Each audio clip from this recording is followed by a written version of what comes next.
Shalom, shalom, shalom, bien-aimés dans le Seigneur. Un grand merci na binonyon stubozola na biso de partout. Bonzambe na bonzambe lola ezo futa simana to ya goloba kenzamba boto kwaye. Lisu soit pinaman sazo sa ya biso na émission le rien que la vérité to solo la masolo ya moi minge bele koleka. Merci na banonyon sto basutena biso. Là je vois notre papa pasteur Fezami Sia. La bouche autorisée de l'Éternel depuis Zurich, qui a filo mukoya motema. Ya bivense de homo depuis Londres, pena maman Gisèle, Louke lo motema papa Emmanuel, na Boston, maman mami motema papa Blaise Mbunga Nzamba Lola amona bino. Bonzambe, na bonzambe, Yesunde Moussou qui si bien aimé dans le Seigneur, et les mains ne pleurent jamais, toujours na kata ko informer bino, tozali na pasteur David, to mekempe ko sola, masolo moi mingi belé ko bien aimé dans le Seigneur. Les camois poison et côté na kata église, corps du Christ ezo kenewa pi Johnny Kamande ozunga, corps du Christ ezo kenewa pi bien aimé dans le Seigneur, poison et côté na kati église bien-aimé. Bota kola na ba vidéo ya Caleb Tukebana nenga lobi que il a été empoisonné ce qui plus de 3 fois bien-aimé dans le Seigneur et na bande koyo ba yebité et bien-aimé dans le Seigneur et bota ki peut comme papa ya Moïse Mbi nenge azaki empoisonné ce qui plus de 5 fois. Motema mabe obu tu as likambo ya poison bien-aimé dans le Seigneur et l'évangéliste international Kizamina Kibila Jean Oscar, l'homme de feu bien-aimé dans le Seigneur, azali pe empoisonné. Bananyango baza sima poisonné, bananyango ba empoisonné papa pasteur Kizamina Kibila bien-aimé dans le Seigneur, banan bazo lukaliwa ya papa bien-aimé dans na musala papa sali na musala papa zo sala Jean Oscar Kizamina Kibila bien-aimé na mupepe munguya oyo ke papa a travaillé na corps du Christ bien-aimé asaleli nzambe mingi pe azokoba toujours na kosala na nzambe. Mais pourquoi mokili bazo lukaliwa na et pourquoi bacheli papa Kizamina poison? Je crois que c'est pas pour la première fois hein. Ezali justice je me en écoulé je crois papa a été empoisonné na monaki ba bilili ndenga bana ko sanza makila mais na minute au papa a été terrassé par la maladie bacheli sous poison bananya baza sima ya poison et côté na kati ya église tozo ki madibana tozo trouver na kati église au Congo ezo kende wapi bien-aimé dans le Seigneur tozo kende wapi tozali na moko ya ba pasteur David Poutou Kenga. C'est avec lui que ton mekempe ko sola. Shalom l'homme de Dieu. Shalom papa Alvin. Bonne santé. Nzamba so matela ça va. Ça va, merci beaucoup Lilo ban na bandeko bazolanda o. Peuple de Dieu, Nzamba pambola biso, je suis encore ravi à kutana na biso sous na nzela ya Amérique. Tu kan Nzamba mawa, Nzambe abolamu. Merci beaucoup. Ok. L'homme de Dieu, on a eu déjà introduction là. Oui. Poison écoute na kate église.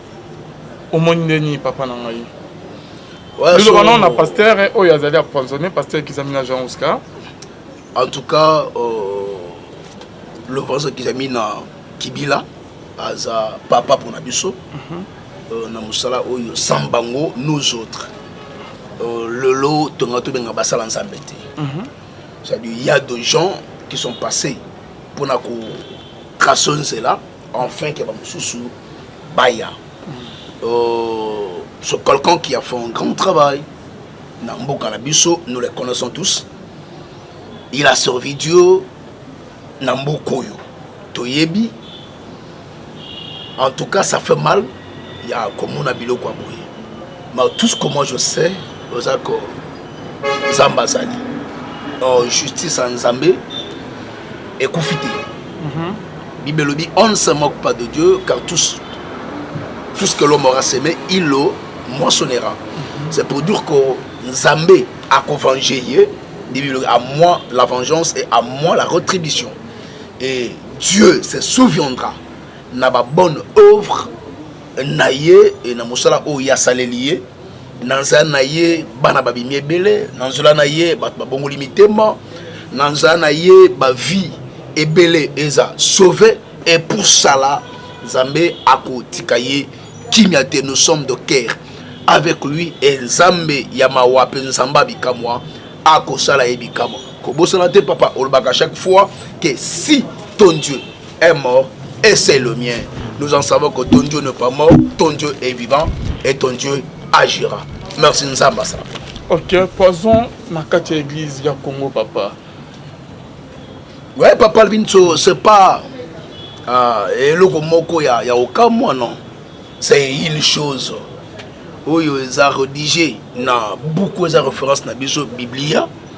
Et nous en savons tous que Yesu et Moko a parlé sur ça, a prié, beaucoup viendront à mon nom, parleront à mon nom, feront des miracles plus que moi.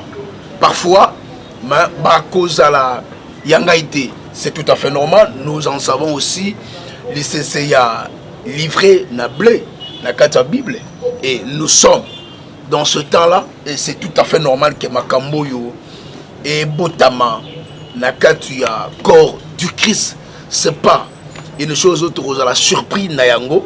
Cela a été déjà bien prédit dans la Bible, dans la prophétie biblique, et l'autre vivre réalité wana ma yango petende kolembisa musala nzambe et salema musala nzambe et continuer.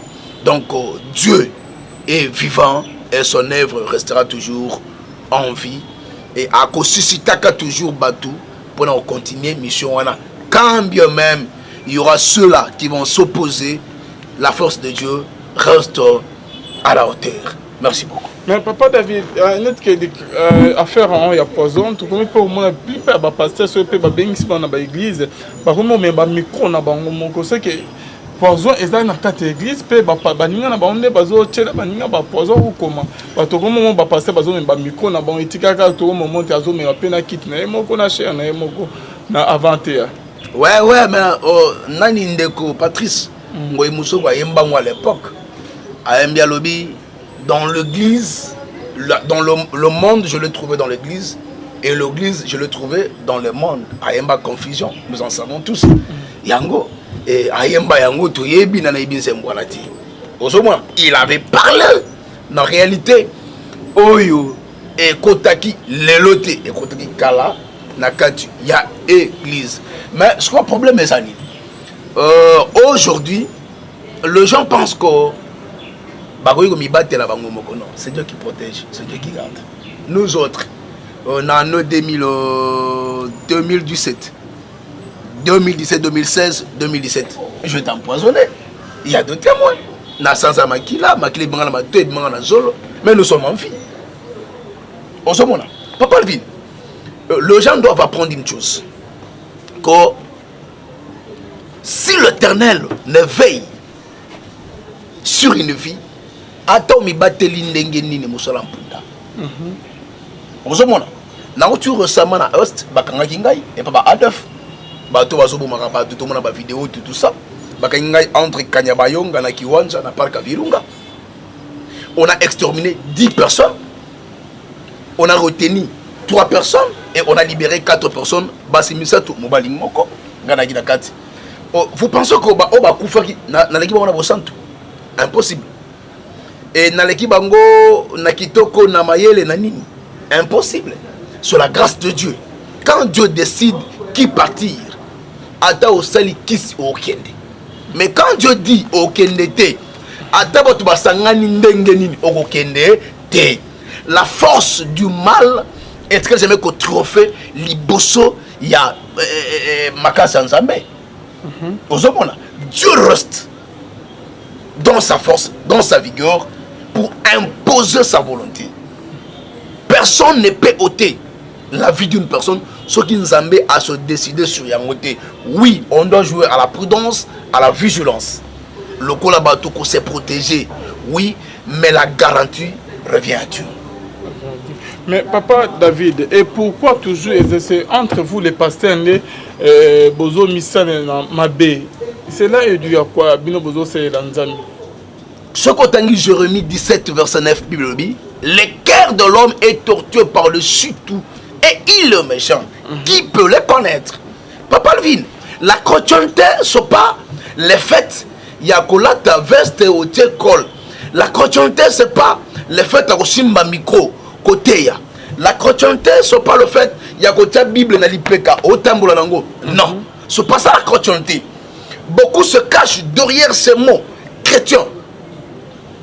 Et à l'intérieur, ils ne le sont pas. La chrétienté, c'est toute une vie. C'est une mode de vie. C'est un comportement. Il y a un zomona. Dans Jean 4, Bible le dit, Jésus liboso puis à côté femme samaritaine. Puis à Jacob, à Saint-Maï. Femme samaritaine a dû répondre Christ à lui boyer. Alobi, biso, bayuda, nabino teo kanaka, te, biso wa Samaria nabino bayuda, teo kanaka te. Ndeni osenga ngai mai.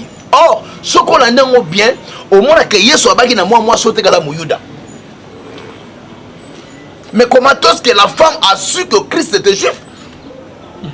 Les juifs ont leur culture. Les juifs ont leur civilisation. Ils ont leur manière de parler, leur manière de marcher, leur manière de faire. La chrétienté, c'est toute une vie, c'est une mode de vie, c'est une civilisation. Être chrétien, ce n'est pas l'apparence que nous donnons, non, c'est la vie que nous menons. Et actuellement, dans la chose de Dieu, les loups se sont déguisés en brebis. C'est là où maintenant, Mabé et Koti. Ce n'est pas tout celui qui se dit apôtre, pasteur, prophète, évangéliste, docteur. Non. L'obi to kina bato bana na balabala. O tie le boko atali après dire l'avenir na yo. Le lo bazawapi. Bato na balabala te. Ils sont dans l'église. Bato te asango malam. Vous allez me dire que c'est le pasteur? Non. On se montre. Des places où maintenant tout comme mélangé, on ne se plie. À qui c'est confié? À qui c'est donné? Ngala oyebi sayo bon que Dieu m'excuse. Ngala oyebi sayo que actuellement je dis mal. Bisika ngala bimeli que parfois pendant que na fuka maboyi bachanga loboko. Je dis mal. Pourquoi? On se montre. On connaît beaucoup de vérité, beaucoup de réalité. Bisika to bimeli, bisika to wuteli. Il y a beaucoup de vérités, beaucoup de réalités qui sont cachées. Lesquelles? L'élo église ensemble, je dois être clair avec le peuple de Dieu. Parce que beaucoup, baza manigance na kata baji oy. L'élo musala nzambe, bana nzambe. Tomi pesateur parce que quelqu'un prétend être sérieux, honnête. Non. Dieu doit te convaincre que Landa Moutoy, ou avant de faire pas Moutou, soit un bon de la ming. Il y a des gens comme nous aussi aujourd'hui. On a eu, on était auprès d'eux, on a vécu avec, on a marché avec, on a servi auprès d'eux. Mais aujourd'hui, parfois, on se dit, est-ce que est-ce vrai que tu veux la place là?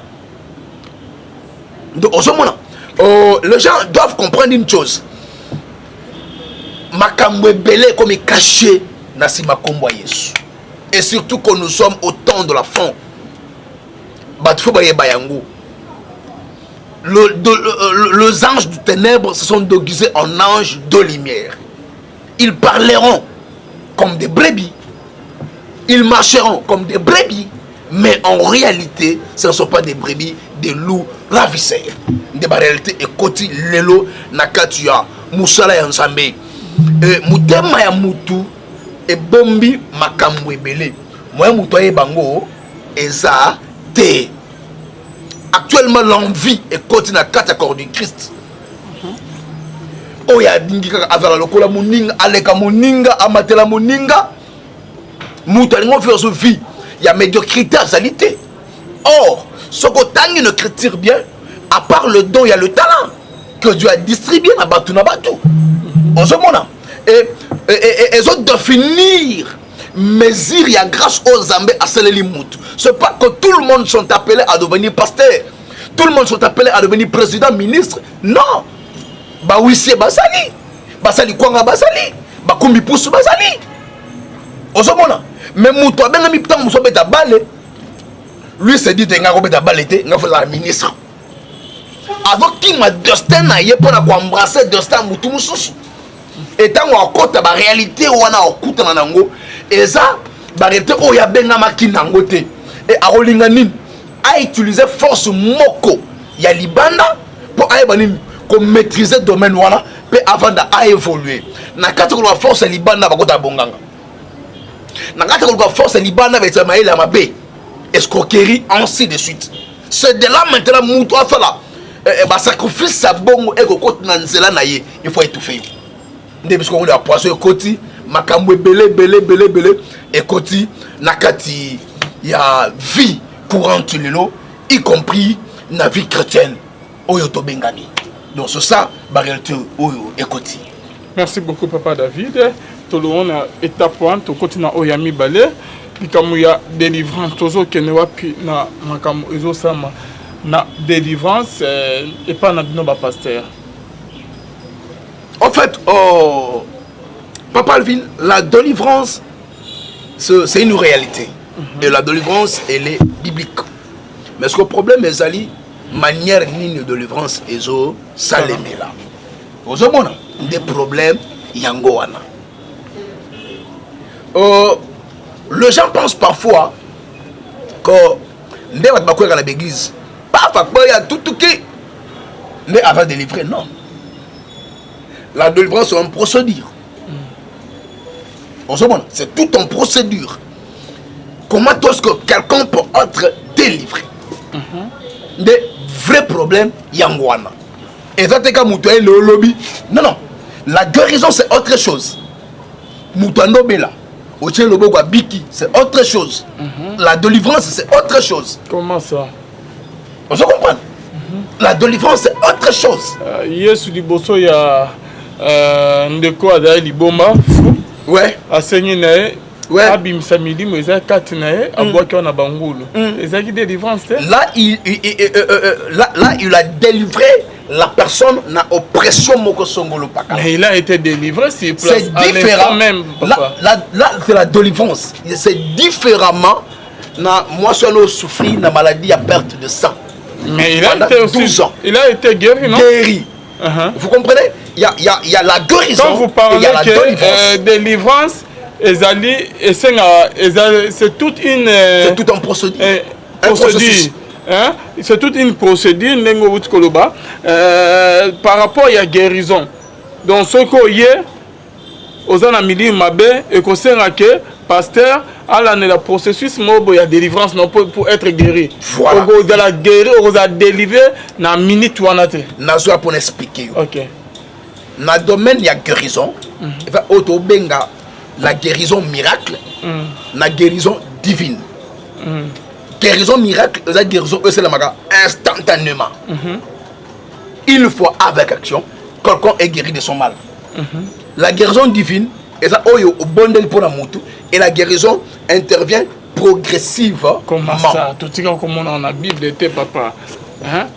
Tout ce qu'on a dans la Bible était non mais comment on a problème n'a ailleurs qui a besoin de délivrance au bi qui sait. Au PC délivrance. Exemple. Non, il faut m'aller mais pour non pas Yesu. Na peut se exemple pas Yesu. Exemple nous. Na peut se exemple pas Yesu. Abondel pour la moto un avec. Qui ne voyait pas. Paf avec la monnaie. A tout au monani. Abi nazo mona batulu quoi banani. Banzete. Vous comprenez? Ça ne veut pas dire que la guérison a raté. Non non. Josie devrait encore recommencer le travail. Vous comprenez? Après, c'est de là que la personne était guérie totalement de son aveuglement. Dans la chose de Dieu, on doit beaucoup parler sur ces choses ici. Pourquoi? Parce que les enfants de Dieu, est belé. Baza roule na malinité moko songolo pakala. Entre guillemets, il y a basala nzambe. Ba vrai tout ba faux, nzambe kanda yebi. Na bango moko. Domaine il y a miracle. Et dans domaine à motité. Quand tu trouves un pasteur faiseur de miracles qui se tape la poitrine, disant que c'est lui qui a fait, en tout cas, tu as doute dans le miracle. Tu as un lingala bikamwa de oye kamusaka. Même la personne oyo aza auteur il y a production en miracle wana. Yemoko il faut kamusaï. Je ne sais pas si les hommes de Dieu peuvent me contredire. Tant aux hommes de la peau mutu biki yomone il faut kamusaï. Même si c'est les macs, il faut kamusaï. Moi c'est comme ça que ça arrive. Quand cela se produit et comme ça et ça me fortifie encore de s'attacher à Dieu, de suivre encore Dieu, de servir encore Dieu. Et ça me fortifie pour comprendre que j'ai encore Dieu avec moi. Mais quand un homme de Dieu, miracle, est commis le col à de l'eau à boire, il ne vit, il n'est pas étonné à ça. Crois-moi que ce miracle a une source autre que la divinité. Là, ce n'est pas Jésus qui est à l'autel. Parce que c'est lui qui guérit, c'est Dieu. Quand bien même tu as reçu le don, mais celui qui guérit, c'est Dieu. La force, c'est Dieu. Il a dit, je serai derrière ta parole. C'est moi de qui serai là pour accomplir. De yo lobby, soyez zamba quotité accomplisse mes actes. Soyez zamba quotité guérir ses actes. Il y a une force qui doit accompagner cela. Et cette force, c'est Jésus-Christ. Sans lui dans la chose, il n'y a pas de production de miracle. Maintenant, dans la délivrance, il faut pourquoi aujourd'hui ma cambouza ma baie surtout la catégorie. Pourquoi? Nous sommes de pasteurs dans les églises. Nous dirigeons deux églises où il y a des croyants non convertis, où il y a des serviteurs non convertis, des gens qui ne sont pas convertis. Tout ça pourquoi? Parce que s'attache plus na don ya guérison au lieu basala musala ndenge et longo bani ko salema. Comment est-ce que la délivrance intervient dans la vie d'une personne? Bayambaka mutu l'église. Soit mbi mutu l'église. Il faut oyeba appartenance naïe. Où est-ce qu'il appartient? Écriture le dit à tous ceux qui l'ont reçu, il leur a donné le pouvoir de devenir enfants de Dieu. Il faut d'abord savoir est-ce que la personne a reçu Christ comme Seigneur et Sauveur ou pas. Mais nous sommes là dans l'assemblée où nous avons des serviteurs, nous avons des croyants qui n'ont jamais reçu Christ comme Seigneur et Sauveur. Et tous ces gens-là sont au service de Dieu. Ils servent Dieu. Ils sont dans le choral, ils sont dans l'évangélisation, ils sont dans la modération, et plus loin même, c'est grave. Et d'autres sont de pasteurs qui servent Dieu, qui n'ont jamais été délivrés. Comme conséquence, vous allez trouver en cachette la vie qu'ils menaient dans Bazalaka Nangambo et Bazo Menango en cachette dans le corps du Christ. C'est-à-dire, toute vie a débauche. Oh, Bazalaka Nango, avant Bazala, Bano servir Dieu, Bano servir Nzambe, et Bazanango en cachette. Nakatu Langanzambe. Tout ça pourquoi? Parce que ils sont venus à l'église, on n'a pas eu le temps. Il y a Rosala Moussala ou Longo Banaki. Et pas, il y a Basala Nzambe. Ce de-là, ou Makambu, et ce qu'on m'a dit, ce de-là, ou Mbilinga, Bosoto, et continue à Katuya. Œuvre Nzambe, na église corps du Christ. Or, la délivrance, comme je le disais, c'est tout un processus. C'est-à-dire, première étape, quand vous recevez quelqu'un dans l'église, il faut d'abord chercher à savoir son appartenance. Est-ce que la personne appartient à Christ ou pas? Est-ce que la personne a reçu Christ comme Seigneur et Sauveur ou pas? C'est de là où il y a de grands problèmes. Bonjour, c'est de là où il y a de grands problèmes. Bible le dit, si le Fils de l'homme vous affranchit, vous serez réellement libre, c'est-à-dire totalement libre. Si le Fils de l'homme, si Christ vous affranchit. C'est-à-dire, si Christ vous libère, vous délivre, vous serez totalement délivré. Mais pourquoi est-ce que vous avez délivré Moutou? Vous avez bien en délivrance. Moutou a bien dit bon son mais Moutou mamabe, Moutou a bien dit. Pourquoi alors? Si réellement cette personne est délivrée. Or la délivrance c'est tout un état. Mais Moutou a délivré kaka. O te même de limwaki. Pas si moko songolo pakala nde longwaki. Mais Moutou mamabe. Et l'ongouette. Pour nani? On se comprend? Il y a une différence entre la guérison et la délivrance. La guérison est incluse dans la délivrance. Mais dans la guérison, il n'y a pas la délivrance. Il y a peut-être une portion. Mais pas la totalité de la délivrance. Comment toute délivrance est fait les manavis, il y a mon Christ. Première étape.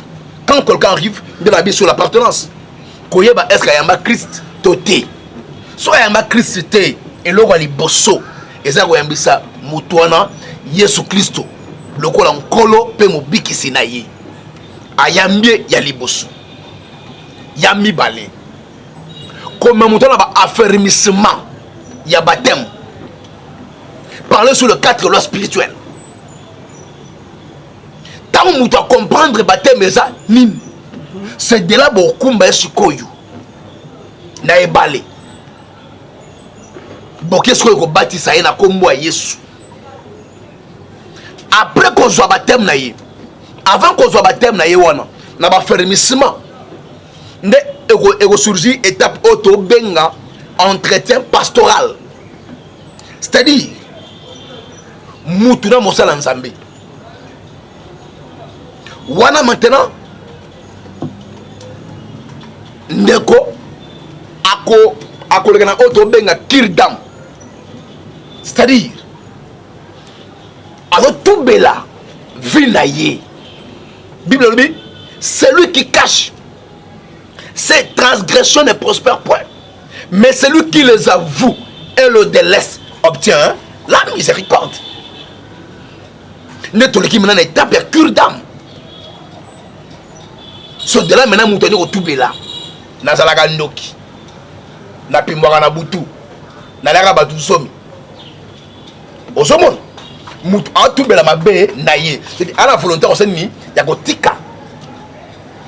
Na longola bazemi autant. Na bomba moutou boye. Na yiba boye. Na sala boye. Na sala boye. Na sala boye. Osomon. Tant moutou a tout beli. Dès maintenant, Mosala Nzambe a reçu la prière likola mutuana. Ko sengelaye mawa et pas Nzambe. Jacques Alobiango.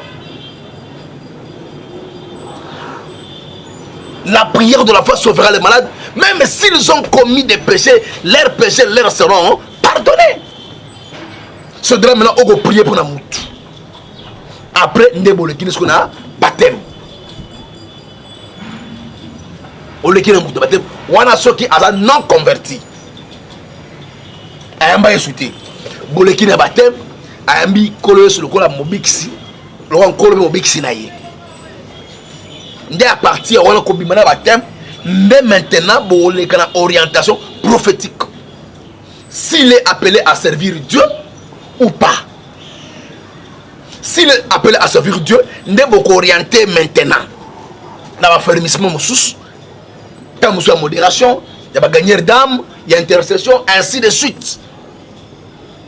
Alors, ce qui m'a fait un Yesu et que Azomi n'a pas si moko songolo pakala. Et là, on a un entretien pastoral. Mouta toubeli mabe naye. Parce que ce qu'on a dit dans Jean chapitre 9. Au moins aveugle de naissance. Badisi batuni yesu question. Ma benine muto asali po abotama aveugle. Est-ce que ça ma benaye ya liboso? Ma be ya babot ne sali ya botama aveugle. Par là Jésus répondit.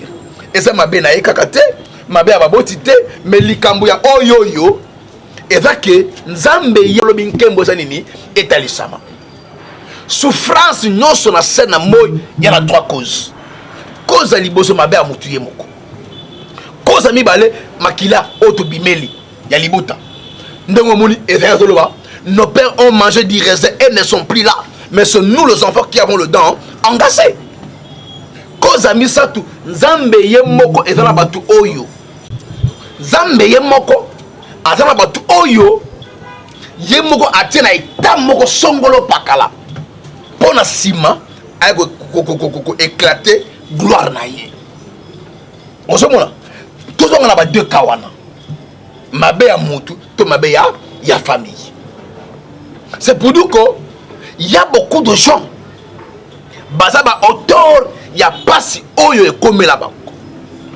et ba mosusu eza lié na ba alliance o ba traita c'est-à-dire alliance ya makila bisika uteli bisika bimeli. Comment est-ce que mutu ye moko akoki komikotisa na pasi na etamboleli na elobeli? Il y a de ceux-là qui ont trop tôt des alliances sans pourtant savoir qu'ils vont traiter d'alliance par ignorance. Et les lois vont peiner, vont vivre parce que il y a une alliance au bango va traiter na ba individu musus sans le savoir. Il y a beaucoup de réalités. Alors, et parce que ce moutoyer, mon frère en Zambé, il faut avoir temps de soigner moutoana. Ayeba, nini oyezo lega na vie ya moutoana. Poto yeba nini ya orienter moutou enfin que azwa bonsomi na ye. Mais ce n'est pas autrement le que moutoya maman ba l'église c'est pas moko. Non non non non. Et au moins la vie ya moutoana elle a changé té. Elle a changé té. Délivrance est ça. Na principe nango, na modèle, na règle nango à suivre. On se voit. Quand bien même Dieu est souverain, il fait ce qu'il lui semble bon à faire. Oui, Dieu peut intervenir. Il y a un big samoutou. C'est la volonté naïe. Mais c'est pas que Dieu reste dans le même système, non. Mais tant pis, il est toujours le même papa. Oh, il y a apôtre. Il y a toujours même Zambé qui a fait la paix. Tout le monde a apôtre. Il y a sa délivrance. À l'instant même, papa. Oh, il y a bino et comme Zambé na bino azo salate. Bon, moi, qui me laisse mais processus ou comment? Je suis en train de parler sur la guérison et la délivrance. La délivrance. La délivrance c'est autre chose. J'insiste, c'est autre chose. Que non,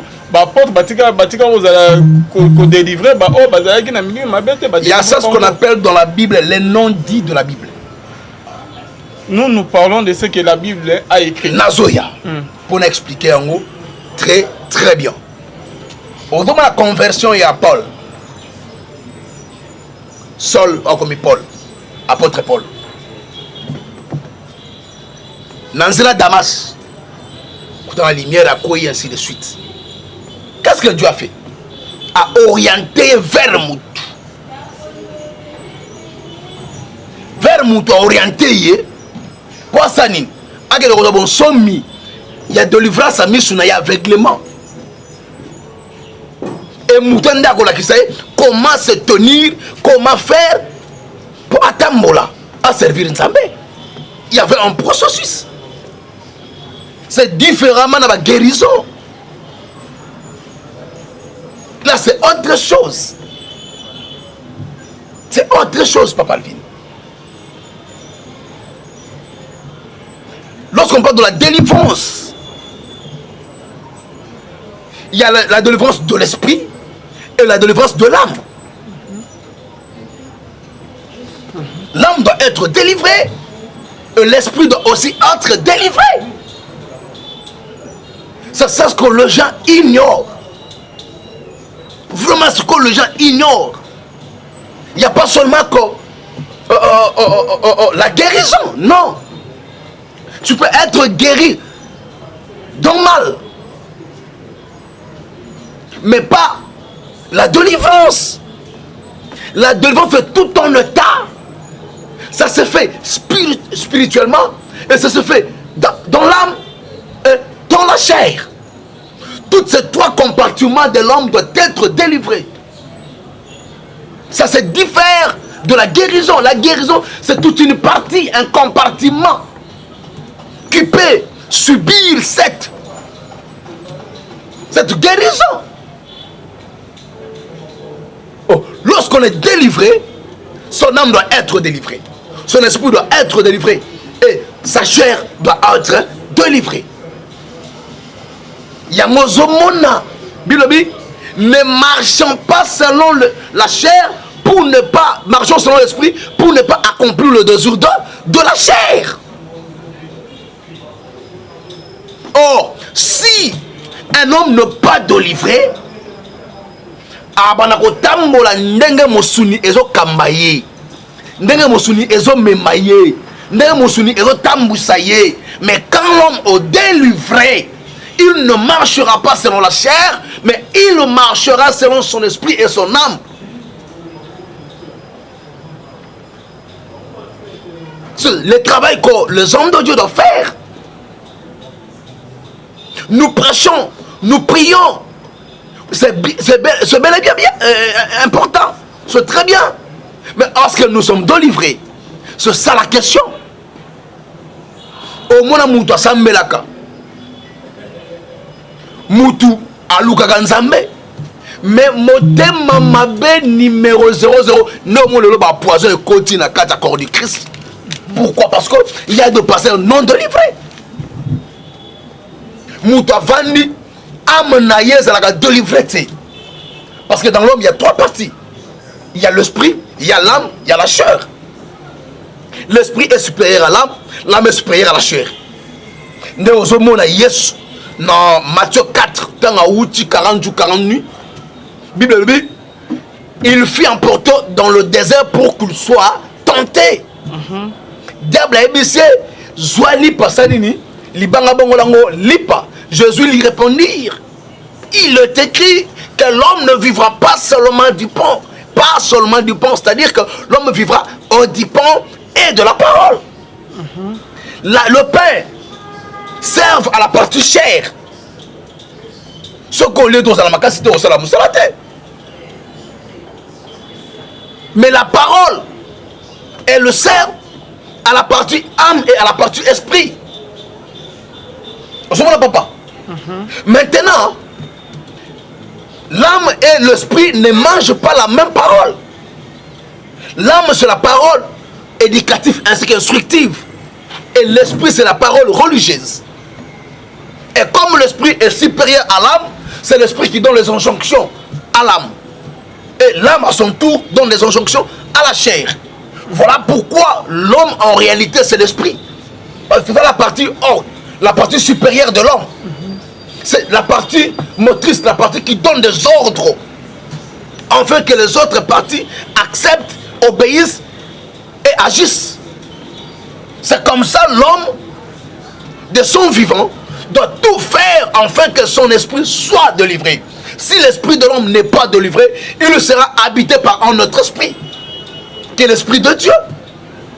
L'esprit de l'homme aussi, il reçoit des injonctions provenant de l'autre esprit. Nous avons l'esprit du bien et l'esprit du mal. L'esprit du bien qui est le Saint-Esprit. Et l'esprit du mal qui est l'esprit du diable. Ce sont les deux esprits qui dominent, qui siègent dans l'esprit de l'homme, qui entrent en contact avec l'esprit de l'homme. Et si ce n'est pas l'esprit de Dieu qui entre en contact, c'est l'esprit du diable qui entre en contact. C'est comme ça, au moins, on dit bien. Maramou changé. Pourquoi faire? Il est possédé, son esprit est possédé par un autre esprit. Mais si c'est l'esprit de Dieu qui domine, nous, maintenant, nous avons le même comportement. Il y aura une différence. Et l'obéli, et vendel, et tambol, il y aura une différence. Voilà pourquoi je disais que la chrétienté n'est pas un slogan. La chrétienté n'est pas un discours. La chrétienté n'est pas une apparence qu'on doit donner, qu'on doit prouver aux autres. Non. La chrétienté doit être une vie qu'on doit mener. Comment mener cette vie? C'est lorsque ton esprit est délivré. habité par un grand esprit qu'on appelle l'Esprit Saint. Qu'est-ce qui fait que Moni Moutasali Mabé Azoko Banayango? C'est parce que son esprit est habité par un autre esprit. Si c'est l'Esprit Saint qui habite dans l'homme, soit Moni Moutasali Mabé, Esprit Saint, Esprit Saint, non, au monde a érolo banakata mutu. Pourquoi Salinga Boy? De Moutayo qui amertime moko boy, qui mawa, qui passe moko comme matin la kata mutema. Pourquoi au Salinga Boy? Au Moni Moutou a dégoûté ma béwana. Mais tu trouvais un homme de Dieu dans le mal. Il vit dans le mal. Il évolue dans le mal. À son capacité, comprenez directement qu'il n'est pas habité par le Saint-Esprit. C'est un autre esprit qui les conduit. Parce que toi-même tu te reproches. Oh, tu te reproches. Voilà. C'est comme ça. Voilà pourquoi on est en train de parler sur la délivrance. La délivrance ne doit pas être partielle. Lorsque la délivrance est partielle, c'est alors qu'on parle de la guérison. La délivrance doit être totale. Donc, on a une maladie et dérangera yo et santé na ote. Obala obotate. Okuta toujours na bamibel mo ba aventurier ozo lukalibal oza toujours célibat. Chômage et latio. Ba problème est belé. Oroluka guérison to délivrance. Nazoya. O tangu nde biloko oyo ebomi église yango yo. Libala, mosala, santé, ekota ngano na lola te. Voyage à poto, ekota mutu moko te na lola. So otangi Apocalypse 22. Elobi, dehors, les achanteurs, les hommes péniques, les alcooliques, ainsi de suite. On se bon. Biloko na nyonso wana, ekota mutu moko te na bokonza likolo. Soit Balvin, lelo bana nzambe, église, et va viser sur le sensibilité. Et on va viser la futilité. Non. Tant que tu as magabo, qu'on se le dise, il y a un bout de manabla na senamoui. À ça la gâté. Mais après un temps, tu l'as dit en haut. Il y a un moutou dans le bout de maga. Mais le lozana est en haut. Il y a un temps pour toutes choses. C'est que précieux. C'est le royaume de cieux.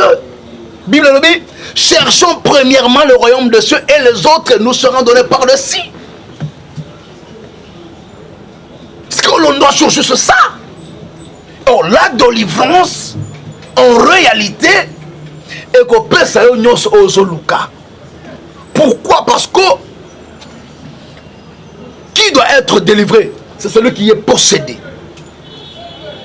Papa, quand on sait que Moutema Mabé, et sa maladie, et sa maladie, et sa bondoki. C'est tout ton esprit et qu'on vanda na Moutema wana. Orgueil, tout ça. On se bon. C'est tout ton esprit et qu'on vanda na katia am ya mutu. Kindumba pe na am ya mutu.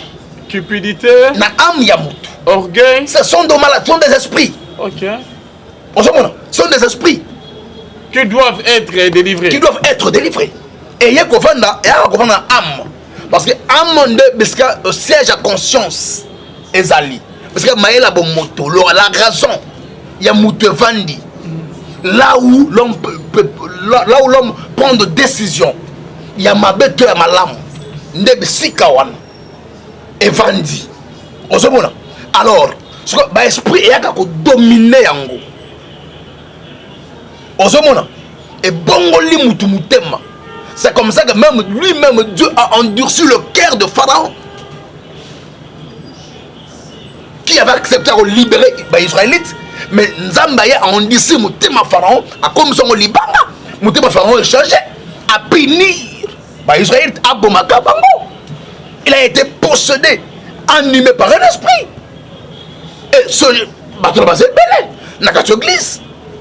Et lorsque maintenant mon thème mané, yo ok, pour avoir passe, bigisa lokolo. Lokolo est amol, mais mon thème koto bondoki longote. Ce qu'il faut ça. Yebisangai. Mon thème bondoki et longote, biro bigisa lokolo. Bondoki longote. Mon thème abe longote. Vous allez me dire que yeso ayi mutana kota lola. Impolitesse peut surtout mimi na mabala miko. Moi si avec impoli envers mobile nae.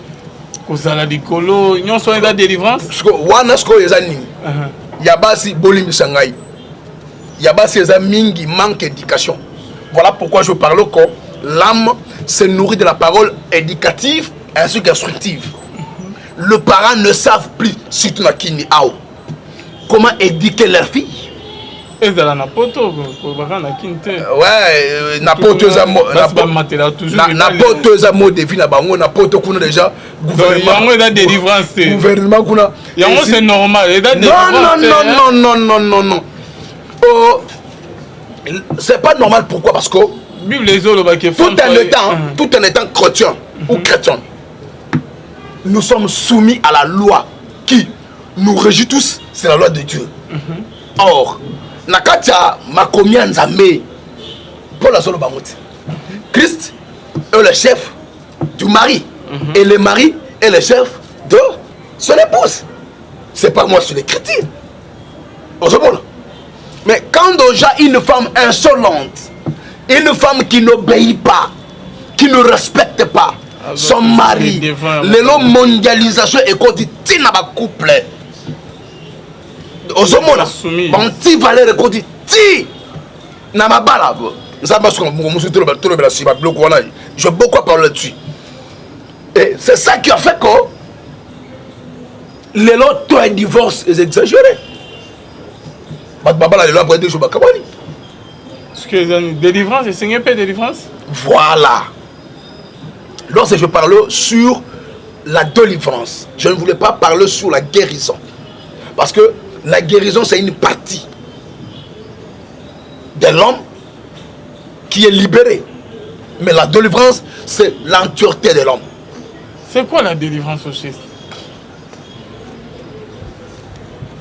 En fait, je serai bref pour expliquer. La délivrance, c'est le fait de libérer une personne. Or, lorsqu'on peut libérer une personne, la personne est un composant de 3 compartiments. Il y a l'esprit, il y a l'âme, il y a la chair. Le fait de libérer la personne du mal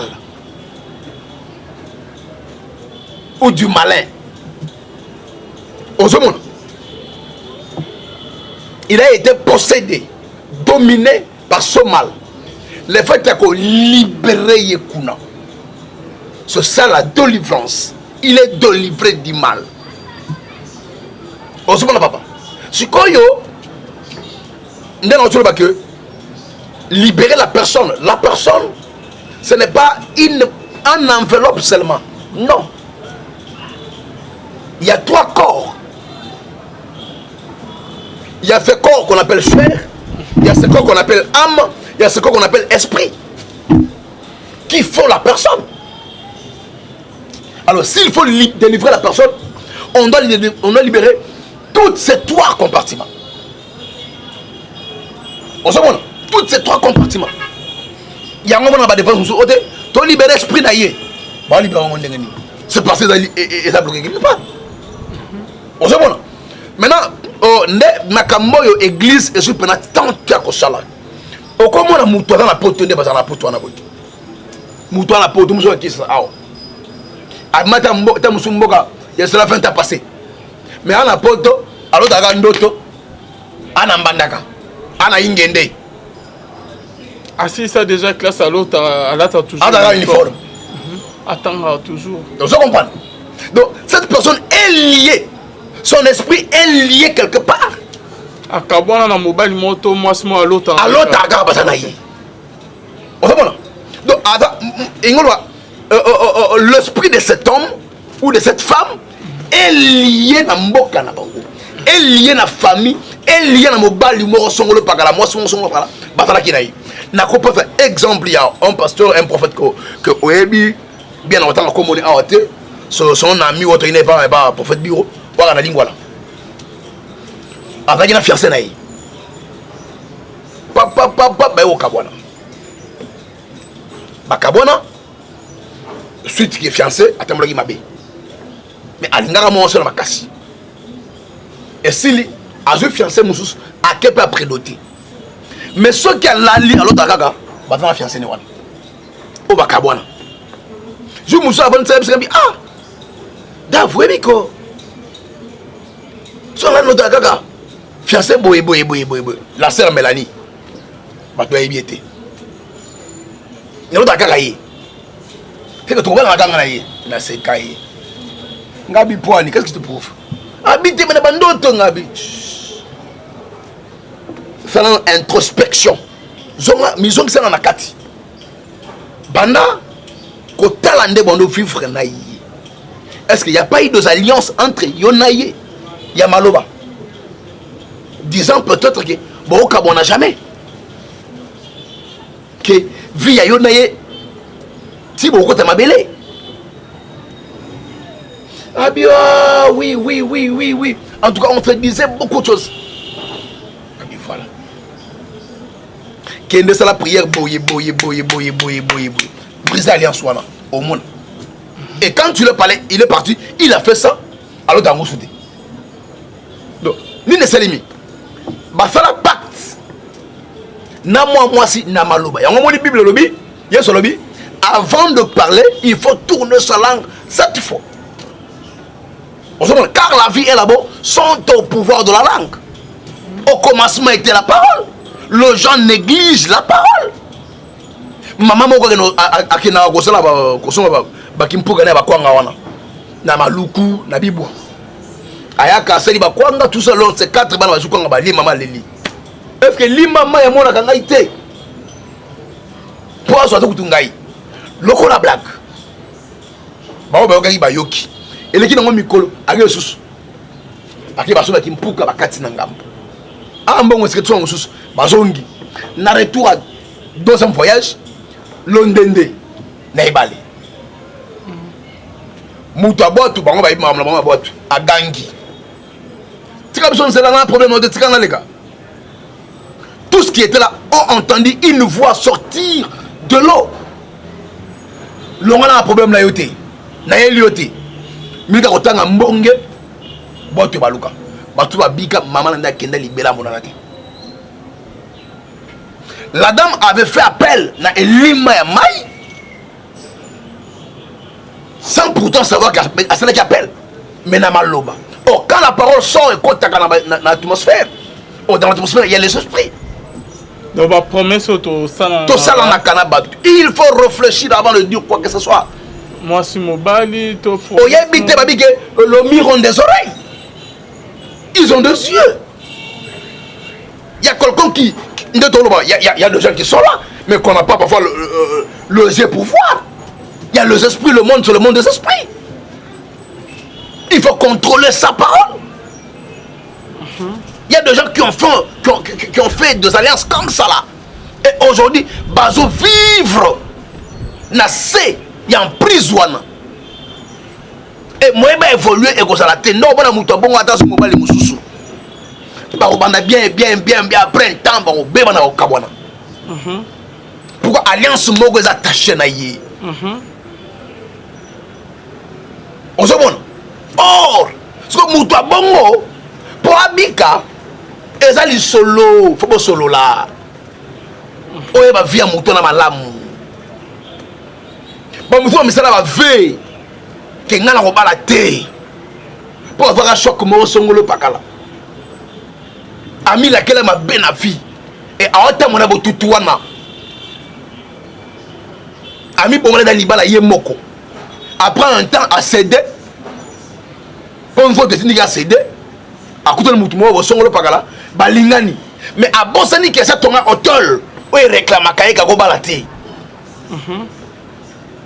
Il va voler à Okangala Moutoumou sous escroc. Pour bomber Banakak. Il y a une force de réclamation que réclamer.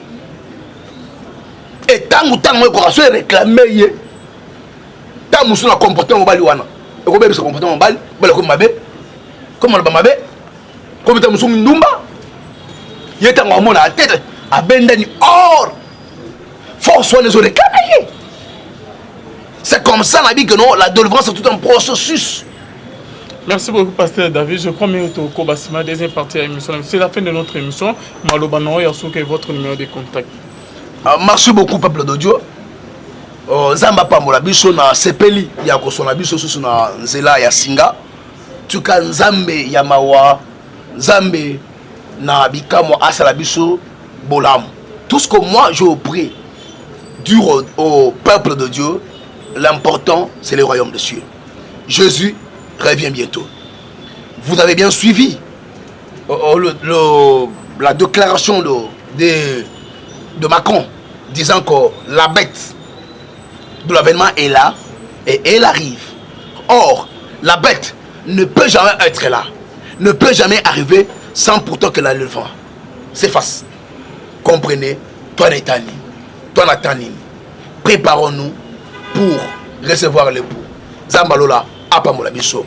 Besoin d'un entretien pastoral, besoin d'une consultation, besoin d'une prière, plus 243 82 411 32 46. Merci beaucoup. Zamba Pamola Bisso. Merci beaucoup, Pasteur David Poutou. Merci Nabino Nyonsu Boulani. On a John Azak Nasima Kamera, John Kamande. Merci Nabino Nyonsu. Bonzambe, Nabonzambe, Lola. Les autres. Si mon nom est Nzamba Boito, voyez ce soir. Bye.